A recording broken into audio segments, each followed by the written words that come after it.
आज इस वीडियो में बीएलएड एंट्रेंस एग्जाम के लिए 30 एमसीक्यू डिस्कस करेंगे। तो आप लोग रेडी हैं? इस वीडियो में साइंस के, एसएसटी के, यानी कि अगर साइंस की बात करें तो बायोलॉजी, फिजिक्स, केमिस्ट्री, एसएसटी में ज्योग्राफी, हिस्ट्री, पॉलिटी, इकोनॉमिक्स सभी के क्वेश्चंस होंगे। तो वीडियो को एंड तक देखना और साथ साथ कमेंट करना और चेक करना कि आपके कितने आंसर सही होते हैं। चलिए पहला क्वेश्चन स्टार्ट करते हैं। और पहला क्वेश्चन है, हु डिस्कवर्ड न्यूट्रॉन? न्यूट्रॉन की खोज किसने की? ऑप्शन से रदरफोर्ड, दूसरा ऑप्शन है option B James Chadwick, option C Mendeleev और ऑप्शन डी है जे थॉमसन।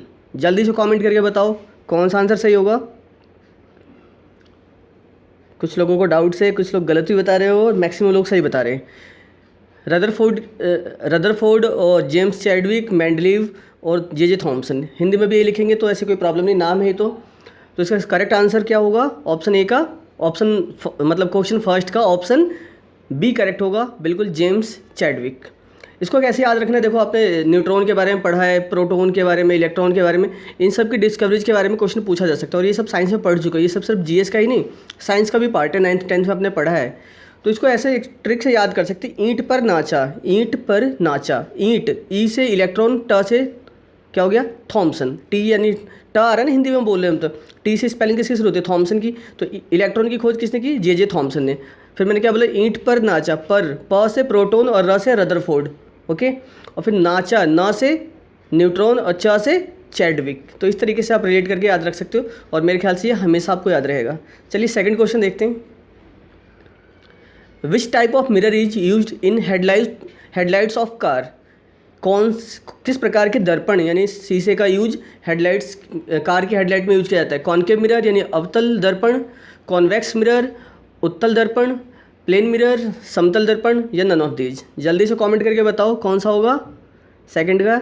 यस, काफ़ी लोगों ने सही बताया, ऑप्शन ए करेक्ट होगा, कॉनकेव मिरर्स। याद रखोगे इस टाइप के क्वेश्चन जो है ना, लेंस के बारे में, कौन सा लेंस कहाँ यूज होता है, कौन सा मिरर कहाँ यूज होता है, ये जरूर पढ़ के जाना है, क्योंकि 10th के सिलेबस में हो और ये एग्जाम में इसमें से एक क्वेश्चन पूछा जा सकता है।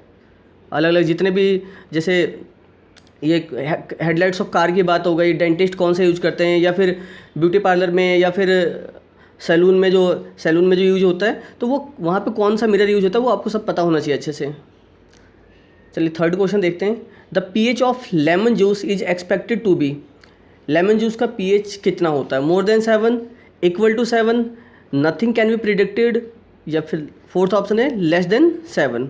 काफ़ी इजी क्वेश्चन है, पीएच के बारे में आपने पढ़ा होगा, है ना। पीएच स्केल में 0 से लेकर 14 तक नंबर्स होते हैं उस पर, और जो 7 होता है वो न्यूट्रल होता है, 7 से कम जो होता है वो एसिडिक होता है, और 7 से ज़्यादा जो होता है वो बेस होता है, ओके। तो क्या होगा इसका आंसर? थर्ड का ऑप्शन डी करेक्ट होगा, लेस देन 7। क्लियर है? पीएच की अगर फुल फॉर्म पूछी जाए पीएच की, तो पोटेंशियल ऑफ हाइड्रोजन होती है, तो एक क्वेश्चन ये भी बन सकता है। और पीएच से रिलेटेड कुछ और भी क्वेश्चन पूछे जा सकते हैं, जैसे ब्लड का पीएच क्या होता है, तो 7.4 होता है एवरेज, है ना। तो इस तरीके से जो मेन क्वेश्चन है पीएच से रिलेटेड वो आप याद रखना। फोर्थ क्वेश्चन देखते हैं। The bubbles in champagne and soda. Champagne तो सुना होगा आपने, है ना, देखा होगा ना जब पार्टीज में, और सोडा, इसमें जो बबल्स बनते हैं ना, बबल्स आते हैं, वो कौन सी गैस की वजह से होते हैं? नाइट्रोजन, ऑक्सीजन, कार्बन डाइऑक्साइड या हाइड्रोजन? काफ़ी इजी क्वेश्चन है, जल्दी से बताओ। आपने डेयरी मिल्क की चॉकलेट खाई होगी बबल्स वाली, है ना, उसमें भी ये गैस यूज होती है। अब कौन सी गैस है जल्दी से बताओ। कुछ लोग नाइट्रोजन बोल रहे हैं, कुछ लोग कार्बन डाइऑक्साइड। जो मेनली यूज होती है वो कौन सी गैस यूज होती है? कार्बन डाइऑक्साइड यानी CO2। फोर्थ क्वेश्चन का आंसर होगा ऑप्शन सी करेक्ट है, ओके। कोई डाउट मत रखना, ऑप्शन सी बिल्कुल करेक्ट है। चलिए फिफ्थ देखते हैं। There are currently how many periods in the periodic table? Periodic table जो आवर्त सारणी है उसमें कितने पीरियड्स हैं? पीरियड्स और ग्रुप दो चीज़ें होती हैं, तो कितने पीरियड है? ऑप्शन है 6, 7, 8 या 18। जल्दी से कमेंट करके बताओ कौन सा आंसर सही होगा। फिफ्थ का ऑप्शन बी या सी, कौन सा? जल्दी बताओ, डाउट है कुछ? नहीं है, बिल्कुल क्लियर है, शाबाश, वेरी गुड। फिफ्थ का ऑप्शन बी करेक्ट होगा, क्योंकि पीरियड्स की बात करें पीरियोडिक टेबल में तो 7 होते हैं, और ग्रुप्स की बात करें तो 18 होते हैं, 18, ठीक है, याद रखोगे। पीरियड्स जो होते हैं हॉरिजॉन्टल रोज होते हैं, और जो ग्रुप्स हैं वो वर्टिकल कॉलम होते हैं। 6th क्वेश्चन देखते हैं। Name the टिनी pores present on the surface of the leaves in plants. टिनी pores, छोटे छोटे जो छिद्र होते हैं, छोटे छोटे जो छेद होते हैं पत्तियों में, वो किसकी वजह से होते हैं? पिट्स, उस पोर्स को क्या कहा जाता है? सॉरी, पिट्स कहा जाता है, स्टोमेटा कहा जाता है, या हाइडेथोड्स कहा जाता है, हाइडेथोड्स, या फिर नन ऑफ दीज। तो काफ़ी आसान है, जल्दी से बताओ। 6 का ऑप्शन बी करेक्ट होगा, स्टोमेटा। स्टोमेटा को क्या बोलते हैं हिंदी में? रंध्र बोलते हैं। 7th क्वेश्चन देखते हैं। Movement of sunflower towards the direction of sun is. Sunflower देखा है सबने, उसका जो मूवमेंट होता है अलग अलग, कभी किसी डायरेक्शन में कभी किसी डायरेक्शन में, वो जो डायरेक्शन चेंज होती है वो किसकी वजह से होती है? हेलियोट्रॉपिज्म, फोटोट्रॉपिज्म, जियोट्रॉपिज्म, या नन ऑफ दीज। अभी लाइट के अकॉर्डिंग होता है कि सूरज की रोशनी जिस तरफ जाती है उस सनफ्लावर भी उस तरफ रोटेट होता है ना, उसका डायरेक्शन चेंज होता रहता है। तो वो जब भी लाइट की बात आ गई तो फोटो जो वर्ड है ना, PHOTO, फोटो रूट वर्ड होता है, और फोटो का मतलब ही होता है लाइट। ओके, तो लाइट से रिलेटेड है तो फोटोट्रॉपिज्म होगा, ऑप्शन बी करेक्ट होगा। जियो का मतलब होता है अर्थ यानी धरती यानी मिट्टी, तो अर्थ से रिलेटेड जो भी बात होगी तो उसमें क्या लगा होगा? जियो, जैसे जियोलॉजी, जियोग्राफी सुना होगा ना, फोटोसिंथेसिस, प्रकाश संश्लेषण, तो लाइट की जहाँ बात होगी वहाँ फोटो वर्ड यूज आगे यूज होगा। ओके, 8th क्वेश्चन देखते हैं। Atomic theory was given by John Dalton, Niels Bohr, Rutherford, या डार्विन। काफ़ी इजी क्वेश्चन है, जल्दी से बताओ। 7th का ऑप्शन बी करेक्ट होगा, नील्स बोर, या सॉरी 7th नहीं 8th का कौन सा होगा? ए होगा बिल्कुल। 7th का तो बी था, 8th का कौन सा होगा? John Dalton. याद रखोगे atomic theory, option A correct है। 9th क्वेश्चन देखते हैं। विच one of the following is not a fungus. इनमें से कौन सा फंगस नहीं? एग्जाम में आया हुआ क्वेश्चन है। ईस्ट, ब्रेड मोल्ड, या मशरूम, या सीवीड। हिंदी में खमीर, ब्रेड की फफूंदी, मशरूम, या समुद्री शैवाल। 9th क्वेश्चन जल्दी से बताओ। ये ऊपर के जो तीनों ऑप्शन है ABC, ये तीनों फंगस होते हैं, और जबकि सीवीड जो समुद्री शैवाल ये नहीं होता, तो ऑप्शन डी करेक्ट होगा 9th का। ओके, फंगस का मतलब होता है कवक। 10th क्वेश्चन देखते हैं। Economic problems arises because of आर्थिक समस्या जो उत्पन्न होती है किसकी वजह से होती है? ग्रीड यानी लालच की वजह से, स्कार्सिटी यानी किसी चीज़ की कमी, दुर्लभता की वजह से, ऑप्शन सी है डिसऑनेस्टी यानी कि बेईमानी की वजह से, और ऑप्शन डी लेजीनेस। जल्दी से बताओ कौन सा आंसर करेक्ट होगा, कौन सा ऑप्शन सही है इसका? ऑप्शन बी करेक्ट है 10th का, स्कार्सिटी यानी दुर्लभता यानी किसी चीज़ की कमी, किसी भी रिसोर्सेज, किसी भी संसाधन की कमी होती है जिसकी वजह से इकोनॉमिक प्रॉब्लम्स अराइज होती है। चलिए क्वेश्चन नंबर 11 देखते हैं। Which one is not doing an economic activity. इनमें से कौन जो है इकोनॉमिक एक्टिविटी नहीं कर रहा है, आर्थिक क्रिया नहीं कर रहा है? One who is offering prayers, जो प्रार्थना कर रहा है। One who works for wage यानी मजदूरी कर रहा है। One who rents out his property, जो अपने प्रॉपर्टी को किराए पर दे रहा है। One who is an employee of government, जो सरकार का कर्मचारी है, सरकारी कर्मचारी है। तो इसमें देखो तीनों से तो सैलरी जनरेट हो रही है, इकोनॉमिक एक्टिविटी हो रही है तीनों, जो ऑप्शन बी, सी और डी में है। बट फर्स्ट ऑप्शन जो ऑफरिंग प्रेयर्स, ये कोई इकोनॉमिक एक्टिविटी नहीं है, तो ऑप्शन ए इसका करेक्ट होगा, क्योंकि नॉट डूइंग पूछा हुआ है। ओके, चलिए 12th देखते हैं। Who among the following can suspend the fundamental rights. इनमें से कौन है जो फंडामेंटल राइट्स यानी मौलिक अधिकार जो है सस्पेंड कर सकता है, समाप्त कर सकता है? पार्लियामेंट, प्रेसिडेंट, प्राइम मिनिस्टर, या सुप्रीम कोर्ट। जल्दी से बताओ कौन सा सही होगा 12th का? यस, ऑप्शन बी करेक्ट होगा, प्रेसिडेंट। प्राइम मिनिस्टर कई लोगों को लगता है, लेकिन नहीं, प्राइम मिनिस्टर की एडवाइस मिल सकती है, बट जो सस्पेंड करने का अधिकार है वो किसके पास है? प्रेसिडेंट के पास है। और ये आर्टिकल अनुच्छेद 359 में बताया गया है। लेकिन आपको मैंने पिछली वीडियो में पढ़ाया था कि एक ऐसा भी फंडामेंटल राइट्स, कुछ आर्टिकल्स ऐसे हैं जो सस्पेंड नहीं होते हैं, है ना, फंडामेंटल राइट्स के। तो आर्टिकल 20 और आर्टिकल 21 जो है ना, वो किसी भी केस में, चाहे वो इमरजेंसी लग जाए, कुछ भी हो जाए, वो सस्पेंड नहीं हो सकता। Article 20 and article 21। ओके, चलिए क्वेश्चन नंबर 13 देखते हैं। गुड्स एंड सर्विस टैक्स यानी GST was introduced through which amendment. GST जो लागू किया गया कौन से संशोधन के तहत लागू किया गया? 100th या 101st, 102nd या 103rd अमेंडमेंट। जल्दी से बताओ। 100वां संशोधन, 101वां, 102वां या 103वां? कौन सा होगा 13th का? ऑप्शन बी करेक्ट होगा, 101, यानी ये 101st अमेंडमेंट जो है उसके थ्रू ये GST इम्प्लीमेंट किया गया या इंट्रोड्यूस किया गया। ओके, चलिए क्वेश्चन नंबर 14 देखते हैं। और ये तो सबको पता है, from Arunachal Pradesh to Gujarat there is a time lag of, Arunachal Pradesh से गुजरात के बीच में जो टाइम का डिफरेंस आता है वो कितने मिनट का होता है या कितने घंटे का होता है, जल्दी से बताओ। ये कम्युनिटी पोस्ट पे मैंने क्वेश्चन पोस्ट किया था। 30 मिनट्स, 2 आवर्स, 4 आवर्स या नन ऑफ दीज। काफ़ी ईजी, ये तो सबका सही होना चाहिए बिल्कुल, मोस्ट ऑफ आंसर सही है बिल्कुल। 14th का ऑप्शन बी करेक्ट है, 2 आवर्स, क्योंकि अरुणाचल प्रदेश और गुजरात इनका जो लॉन्गिट्यूडनल गैप है वो कितना डिग्री का होता है, लगभग 30 डिग्री का, और 1 डिग्री कवर करने में 4 मिनट लगते हैं। तो यानी 30 डिग्री कवर करने में कितने लगेंगे, 120 मिनट। 120 मिनट का मतलब कितना होता है, 2 घंटे ही तो होते हैं। ओके, चलिए question number 15, who among the following was responsible for the first lawful Hindu widow remarriage among upper caste in India. इनमें से कौन है जिसे रेस्पॉन्सिबल माना जाता है, जिसने Hindu widow remarriage among upper cast यानी उच्च जाति में प्रमोट किया, या मतलब उसको बढ़ावा दिया कि मतलब वहाँ भी जो विडो महिलाएं हो जाती हैं, जो विधवा हो जाती हैं, उनकी दोबारा शादी होनी चाहिए। क्योंकि अपर कास्ट में पहले ऐसा था, जो आपने इतिहास पढ़ा होगा, कि सती प्रथा सिस्टम थी, है ना, सती सिस्टम। उसमें क्या होता कि हस्बैंड की डेथ होते ही वाइफ को भी साथ में जला दिया जाता था जिंदा। लेकिन बाद में इन सब चीज़ों का विरोध किया गया, और उसमें विरोध करने में सबसे आगे कौन थे, Ishwar Chandra Vidyasagar. Option C correct है। ओके, 15th का ऑप्शन सी करेक्ट है, ईश्वर चंद्र विद्यासागर।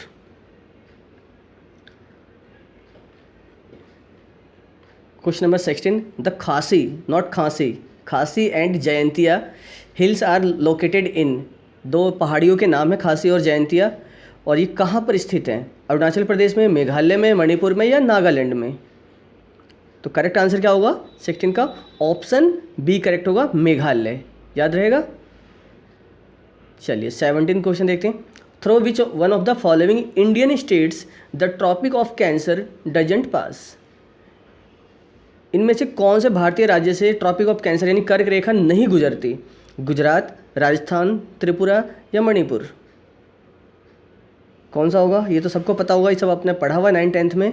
17th का ऑप्शन डी करेक्ट होगा, बिल्कुल, मणिपुर। ओके, और इसके 7 राज्य हैं जहाँ से कर्क रेखा गुजरती है, और वो आपको 7 के 8 राज्य हैं जहाँ से गुजरती है, और आपको याद होना चाहिए। उसके लिए एक ट्रिक बना रखी है, वो ट्रिक आपको पता होगी उम्मीद है। हिंदी में बताता हूँ मैं आपको, मित्र पर गमछा झाड़, मित्र पर गमछा झाड़। मित्र यानी मी से मिजोरम, त्र से त्रिपुरा। ओके, तो मी से मिजोरम हो गया, त्र से त्रिपुरा हो गया। फिर मैंने क्या बोला, मित्र पर, प से पश्चिम बंगाल और र से राजस्थान। ओके, गमछा, ग से गुजरात, म से मध्य प्रदेश और छ से छत्तीसगढ़। फिर झाड़, तो वो क्या हो गया, झारखंड। ओके, तो ये जो 7 राज्य हैं, 8 राज्य हैं, यहाँ से कर्क रेखा गुजरती है। कि कितने, 8 राज्य हैं टोटल, याद रखोगे। तो इसका सही आंसर कौन सा होगा, 17 का, मणिपुर। क्योंकि मणिपुर तो उस कोड में जो हमने पढ़ा अभी, जो ट्रिक बनाई, उसमें तो आया ही नहीं। क्वेश्चन नंबर 18 देखते हैं, 17 का ऑप्शन डी करेक्ट है। The place Sabarimala is situated in which of the following states. Sabarimala काफ़ी न्यूज़ में चर्चे में था पिछले सालों में, तो ज़रा बता सकते हो जल्दी से कि इसका आंसर सही क्या होगा, कौन से स्टेट में है ये, आंध्र प्रदेश, तमिलनाडु, केरला या फिर कर्नाटका। 18 का ऑप्शन सी करेक्ट है, केरला में है, यानी केरल में है। और ये मंदिर विवाद को लेकर ये चल रहा है, अभी भी शायद चल ही रहा है थोड़ा बहुत, इसमें भी कुछ हाई कोर्ट के कुछ फैसले आए हैं, बट अभी भी फिर कुछ ना कुछ प्रॉब्लम रहती है। चलिए 19 देखते हैं, 18 का सी करेक्ट हुआ। Agricultural commodities are graded with, agriculture यानी कृषि से संबंधित जो वस्तुएं होती हैं उन पे कौन सा ग्रेड यानी ISI मार्क लगाया जाता है, इको प्रोडक्ट उस पर लिखा जाता है, या एग मार्क का सिंबल होता है, या फिर ग्रीन प्रोडक्ट क्या कहा जाता है, किस कैटेगरी में शामिल किया जाता है। तो उस पर किसका सिंबल होता है, कौन सी ग्रेड दी जाती है एग्रीकल्चरल कमोडिटीज़ को, ऑप्शन सी करेक्ट होगा, एग मार्क। ओके, ISI जो है वो इलेक्ट्रॉनिक आइटम्स पे ज़्यादातर दिया जाता है, इलेक्ट्रिकल आइटम जो भी हो गए ना, जैसे पंखा हो गया, कूलर हो गया, वॉशिंग मशीन, फ्रिज हो गया, इन सब चीज़ों पे। तो 19 का ऑप्शन सी करेक्ट हुआ। Question number 20, the red colour of red soil is due to, लाल मिट्टी जो होती है, मिट्टी के बारे में आपने पढ़ा होगा, लाल मिट्टी उसका लाल रंग क्यों होता है, नाइट्रोजन की वजह से, ह्यूमस की वजह से, आयरन की वजह से या कॉपर की वजह से, जल्दी बताओ। क्वेश्चन नंबर 20 का ऑप्शन सी करेक्ट होगा, बिल्कुल, आयरन की वजह से लाल मिट्टी का रंग यानी रेड सॉइल का कलर रेड होता है। ओके, क्वेश्चन नंबर 21 देखते हैं, which of the following is the most fertile soil in India, इनमें से कौन सा है जो सबसे ज़्यादा उपजाऊ मिट्टी है भारत में? ब्लैक सॉइल यानी काली मिट्टी, एलुवियल सॉइल यानी जलोढ़ मृदा जलोढ़ मिट्टी, रेड सॉइल यानी लाल मिट्टी, और लेटराइट सॉइल यानी लेटराइट मृदा। जल्दी से बताओ, ये तो पढ़ा हुआ है आपने 21 का, सबको आता है, वेरी गुड, सबका आंसर सही है ऑलमोस्ट। 21 का ऑप्शन बी करेक्ट होगा, एलुवियल सॉइल यानी जलोढ़ मृदा। Question number 22, who was the Greek ambassador in the court of Chandragupta Maurya? Chandragupta Maurya के दरबार में कौन सा ग्रीक एम्बेसडर आया था, ग्रीक राजदूत? जल्दी से बताओ, मेगास्थनीज, सेलुकस, कौटिल्य या नन ऑफ दीज? कौटिल्य ने तो अर्थशास्त्र की रचना की थी, सेलुकस निकेटर की तो बात यहाँ है ही नहीं, आया कौन था? मेगास्थनीज आया था। 22 का ऑप्शन ए करेक्ट होगा। मेगास्थनीज ने एक बुक भी लिखी थी ना जिसका नाम था इंडिका, वो भी ध्यान रखना, एग्जाम में पूछा जा सकता है। Question number 23, which Indian ruler fought the Kalinga war या कलिंग वॉर? कलिंग का युद्ध कौन से भारतीय शासक ने लड़ा? समुद्रगुप्त, चंद्रगुप्त, शिवाजी या अशोक? 23 का कौन सा सही होगा ऑप्शन? Option D, Ashok. ये कलिंग कहाँ पे है? ये उड़ीसा में है, ठीक है। और इसी कलिंग युद्ध के बाद, यानी कलिंगा वॉर, इंग्लिश में कलिंगा और हिंदी में कलिंग, तो कलिंग युद्ध के बाद ही अशोक ने ये युद्ध करना बिल्कुल त्याग दिया और उसने बौद्ध धर्म को अपनाया, और उसके बाद उसने बौद्ध धर्म के प्रचार प्रसार के लिए उसने और उसके संतान ने भी आगे काम किया। जो आज सबसे ज़्यादा पॉपुलर कहाँ पे है? बौद्ध धर्म श्रीलंका में बहुत ज़्यादा पॉपुलर है। Question number 24, on which of the following plants did Gregor Mendel perform his classical experiment? कौन से पौधे पर ग्रेगर मेंडल के नाम से आपने सुना होगा, ग्रेगर तो नहीं सुना होगा ज़्यादा, हो सकता है। उन्होंने अपना एक्सपेरिमेंट किया था ग्राम यानी चने के पौधे पे, मेज यानी मक्के के पौधे पे, पी यानी मटर, और वीट यानी गेहूँ के पौधे पे। 10th में पढ़ा होगा आपने हेरिडेटरी एंड एवोल्यूशन वाले चैप्टर में। 24 का ऑप्शन सी करेक्ट होगा, पी यानी मटर के पौधे पे। Question number 25, light year is a unit of? Light year unit है किसका? टाइम का, डिस्टेंस का, लाइट का, या इंटेंसिटी ऑफ लाइट का? जल्दी से बताओ। टाइम यानी समय, डिस्टेंस दूरी, लाइट प्रकाश, और इंटेंसिटी ऑफ लाइट का मतलब होता है प्रकाश की तीव्रता। इंटेंसिटी का मतलब तीव्रता। तो कौन सा आंसर सही होगा? ऑप्शन 25 का ऑप्शन बी करेक्ट होगा, डिस्टेंस। ओके, चलिए 25 क्वेश्चन हो गए। 26 देखते हैं। Planets do not twinkle because, planets यानी ग्रह जो है वो टिमटिमाते नहीं है, क्यों? किसकी वजह से? पहला option, they emit light of a constant intensity, यानी एमिट का मतलब होता है फेंकना या फैलाना, निकालना, और इंटेंसिटी का तो मतलब मैंने बता दिया, तीव्रता। दूसरा ऑप्शन है, their distance from the earth does not change with time. Option third है, they are very far away from the earth resulting in decrease in intensity of light. और फोर्थ ऑप्शन है, they are nearer to the earth and hence we receive a greater amount of light. तो जो planet हैं, जो भी ग्रह हैं, वो हमें टिमटिमाते हुए नज़र नहीं आते, टिमटिमाते हुए नहीं दिखते हैं। उसके पीछे रीज़न है कि वो अर्थ के काफ़ी पास हैं, काफ़ी क्लोज हैं, इसकी वजह से उसकी लाइट हमारे पास काफ़ी ज़्यादा मात्रा में आती है, तो टिमटिमाते हुए नज़र नहीं आते। जबकि जो तारे हैं, स्टार्स हैं, वो काफ़ी दूर है, तो उनकी रोशनी काफ़ी कम मात्रा में आती है, काफ़ी कम हमें मिलती है, तो इस वजह से हमें ऐसा लगता है कि तारे टिमटिमाते हुए नज़र आ रहे हैं, वो काफ़ी दूर है इसकी वजह से। और जबकि ग्रह की बात करें तो वो काफ़ी नज़दीक है। तो कौन सा ऑप्शन सही होगा? 26 का ऑप्शन डी करेक्ट होगा। ओके, 26 का ऑप्शन डी। अब चलिए 27 देखते हैं। Solar eclipse will take place when? सूर्य ग्रहण जो लगता है वो कब लगता है? पहला ऑप्शन है, the sun is between the moon and the earth. Option second है, the earth is between the moon and sun. Option third है, the moon is between the sun and the earth. और option D है, the moon does not lie on the line joining the sun and the earth. तो सूर्य ग्रहण के बारे में आपने पढ़ा होगा, कब लगता है ये? 27 का ऑप्शन सी करेक्ट होगा, जब जो चंद्रमा होता है वो सूरज और धरती के बीच में आ जाता है। ओके, चंद्रमा सूरज और धरती के बीच में आता है। क्लियर है? तो ऑप्शन सी करेक्ट हुआ 27 का। 28 देखते हैं। A fuse wire is characterize by? Fuse wire पता है आपको, लगाया जाता है ना, घर में देखा होगा अपने फिटिंग्स में, इलेक्ट्रिकल जो फिटिंग होती है उसमें। तो फ्यूज वायर की इज कैरेक्टराइज बाय पहला ऑप्शन है high resistance and low melting point. Melting point का मतलब होता है गलनांक यानी पिघलना, जिस पर मेल्टिंग का मतलब होता है पिघलना, और रेजिस्टेंस का मतलब होता है प्रतिरोध। दूसरा ऑप्शन है high resistance and high melting point. Third option है low resistance and high melting point. और फोर्थ ऑप्शन है low resistance and low resistance and low melting point. जल्दी से बताओ 28 का ऑप्शन ए करेक्ट होगा। रेजिस्टेंस हाई होती है और मेल्टिंग पॉइंट लो होता है। ओके, जब क्या होता है कि बहुत ज़्यादा पावर, मतलब कि बिजली की जो भी कैपेसिटी पावर जो उसमें तार में सप्लाई होती है वायर में, वो बहुत ज़्यादा यानी वोल्टेज बहुत ज़्यादा बढ़ जाता है, तो फ्यूज वायर क्या होती है वो जल जाती है और वहीं फिर उसके बाद सप्लाई रुक जाती है, अफेक्ट हो जाती है, तो जिसकी वजह से आग नहीं लगती या फिर और जो भी हमारे अप्लायंसेज होते हैं वो डैमेज नहीं होते। ओके, तो अभी क्वेश्चन 28 तक हम पहुंच चुके हैं और अब तक जिन लोगों ने वीडियो को लाइक नहीं किया जल्दी से लाइक कर दो भाई, लाइक में कमी मत रखा करो।